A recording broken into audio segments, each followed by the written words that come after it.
everybody, Lee here with the polls for September 3rd, 2014, presented by Longbox Radio. It was, of course, September 4th today. I've been down with the sickness for the past couple days, so I'll try to make this brief, even though it is a pretty stacked day. I think I got 5 books, almost a piece from both major publishers. So we have Batman Eternal number 22. Cool little revelation in Batman 21. Hush shows up, and you know, he's messing with Alfred. Some cool stuff in this one. Apparently, we're entering the Architect. So. Is that the Architect? I guess we'll find out. Cool stuff. So it's starting in a new story arc there for Batman Eternal. Fairest, of course, this is number 29 coming to us today from Buckingham and the usual team. Last one involved some barn sex with a half fox, half man. Is it a half fox, half man? If it's a fox that transforms into a man via magical means, I don't know. But Ferris is always a good time. Covers are killing it as always. I've been liking the last few. Justice League number 33. We have Future's End kicking up. But right now we have What is the Secret Behind the Power Ring? And Justice League has really become a book that's just kind of telling a side story or continuing a story from one of the events. And as someone who hasn't really enjoyed or followed DC's events recently, Justice League has become kind of a mess for me. There was a couple of issues there where Lex Luthor, he's like, hey, Bruce Wayne, I know you're Batman. And I'm like, ooh, this could be going somewhere cool. And they just kind of abandoned it. So we'll see what happens in Justice League. And then Swamp Thing, number 1 this week. This is, of course, Future's End Swamp Thing. There's holographic covers for this as well for $1 more. I'm good. It's a one-shot. So we'll see what the Future's End Swamp Thing book is all about. Going over to Marvel, we have Death of Wolverine, which has a foil cover. I don't know if the camera picks it up at all. But yeah, this is number 1 of 4 from Chowder's Soul. Hold on one sec.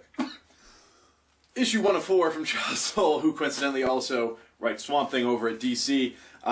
Steve McNiven's on the art. I'm not entirely sure why he was the guy who got the story to kill Wolverine.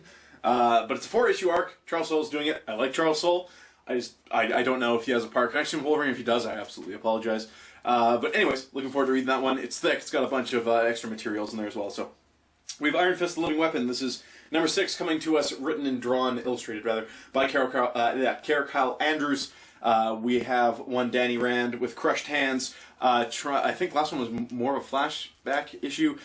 Either way, it's an uphill battle right now for Mr. Danny Rand. So I've been taking that book. Moon Knight, which always comes on the same day as Iron Fist, and they're good complementary books. It's taken over this week by Brian Wood, who's taking over the book full-time as far as I know, and he's another writer I really like, taking over for Warren Ellis. It's been a cool kind of book. I'm curious to see what Brian Wood does with the kind of tone and theme that was set out by Warren Ellis. Original Sin comes to an end with 8 of 8. When I say comes to an end, I mean the main series comes to an end, and there'll probably be repercussions inside one-shot books for the next 3 months.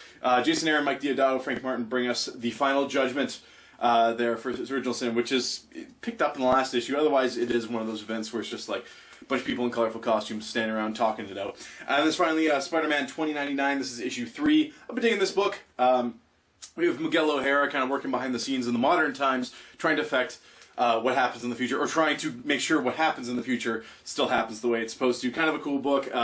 Ties in a lot with the Amazing Spider-Man book and whatnot. So I actually kind of dig that book. So that is it for the pull list this week.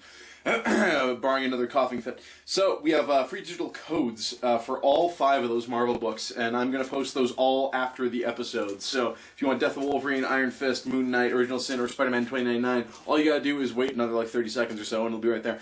So that is it for the pull list this week. We'll be back again next week, and hopefully I'll be in better spirits and better health. So we'll see you then. Happy reading.